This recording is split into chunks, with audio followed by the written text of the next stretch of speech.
Nithyananda, this is my Pitambara again, the smiling sannyasi from Melbourne, Australia, making a video for you about a quote that Swamiji recently made about uh, human beings, how our intention is more powerful than any obstacle.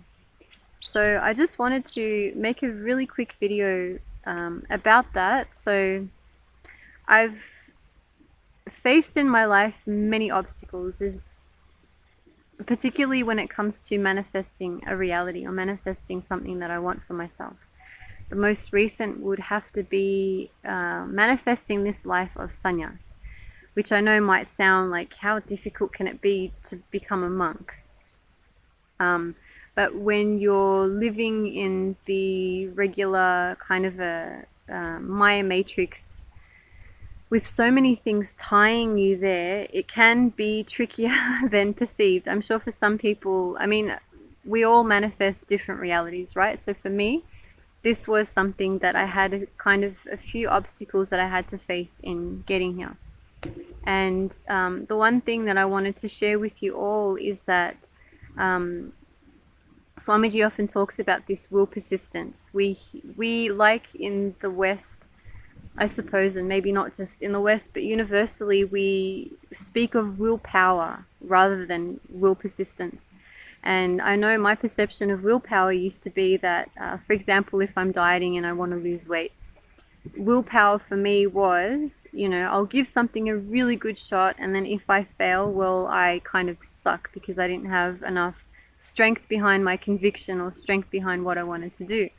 But Swamiji shares that rather than willpower being just like one singular effort into making something happen, will is more about being persistent. And even though you might not succeed in something initially, having that persistence in trying again and again and not giving up. And even if you're hit with something unexpected or it's not going the way that you would like it to, just really persisting in that. So this is something that I've definitely learnt for myself. And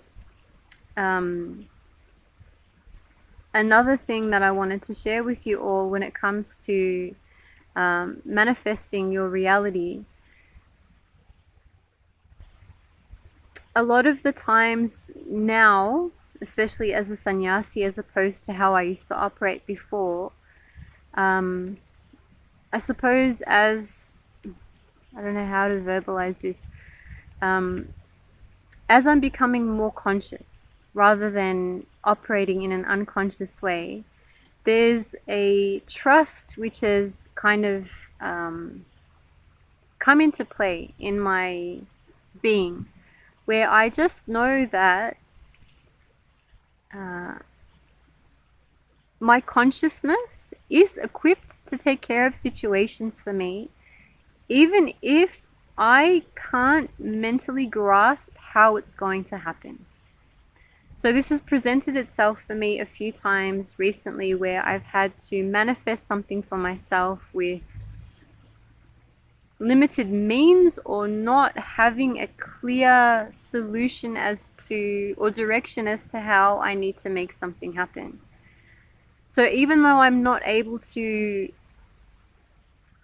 mentally calculate how I'm going to do something, there's a trust in me that knows that this consciousness which is operating throughout my being, which is like obviously making my heart beat and my lungs are working and I'm functioning, perfectly, beautifully, without any thought about these things, this same consciousness, which is not just there inside of me, but is there in all of nature and in every being on this planet and beyond, is perfectly capable of working itself through me and finding a way of manifesting what I want in a way that will be perfect to my situation and my needs, and it never fails me. So I don't know if what I'm saying makes sense, right? It might sound a bit obscure. I was coming back to India, and I was watching The Matrix. So maybe this is a movie that I'll recommend. It's a movie that actually Swamiji's recommended everyone watch, because it kind of it explains this, what I'm trying to verbalize, in a way that we're able to kind of mentally chew on. So if you haven't watched it, maybe I recommend that you do. So there was something that I wanted to share with you now about that movie in particular, and I can't remember it. I think it was the part where, all right, when Neo, that's it. So Neo is speaking to, he's going to see the Oracle. If you haven't watched this movie, I'm really sorry. I'm going to be blabbering. For those of you that have, I hope this makes sense. So there's a part where Neo goes to see the Oracle, and there's a little monk that's sitting there, and he's playing with the spoon, and he's able to bend the spoon with his mind, or actually not even with his mind, he's just able to bend the spoon, we can say with consciousness. And he's explaining this principle of bending the spoon to Neo, which is kind of, I felt like, oh wow, this is kind of what we're doing with the coconut. So he makes this statement that there is no spoon. When he's bending the spoon, there is no spoon. And it's kind of the same thing when we're moving the coconut. There isn't really a coconut. So like I was saying, this consciousness that's in me and that's present in everything, this consciousness is able to, it defies the laws of matter.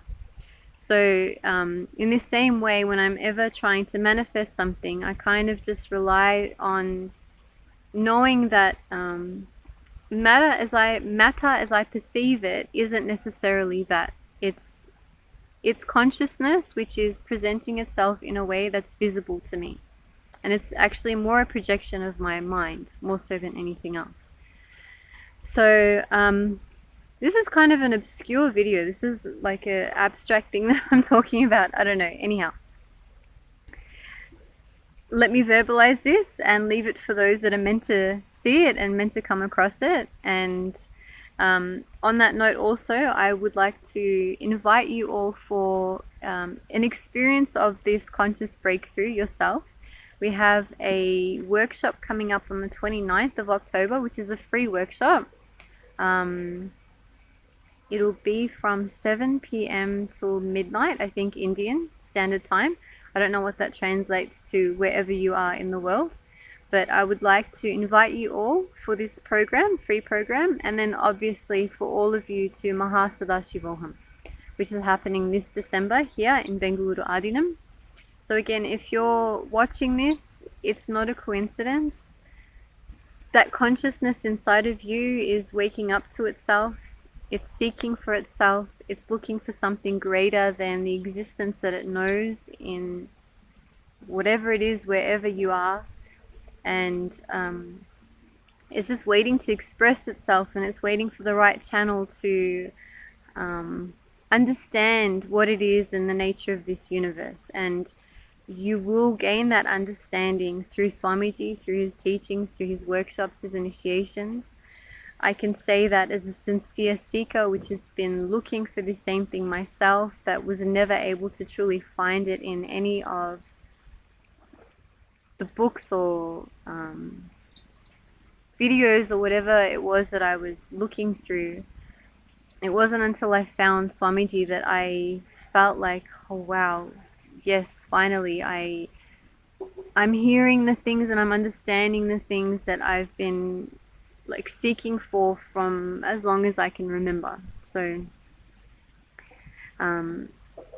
I would love to meet you and see you here, and if you have any questions, please feel free to let me know. I'm happy to share more of my experiences with you guys, and again, happy to make more videos for you depending on anything that you yourself might be curious to know more about.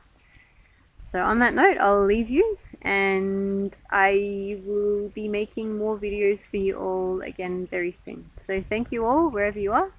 Thank you for watching. Nithyananda.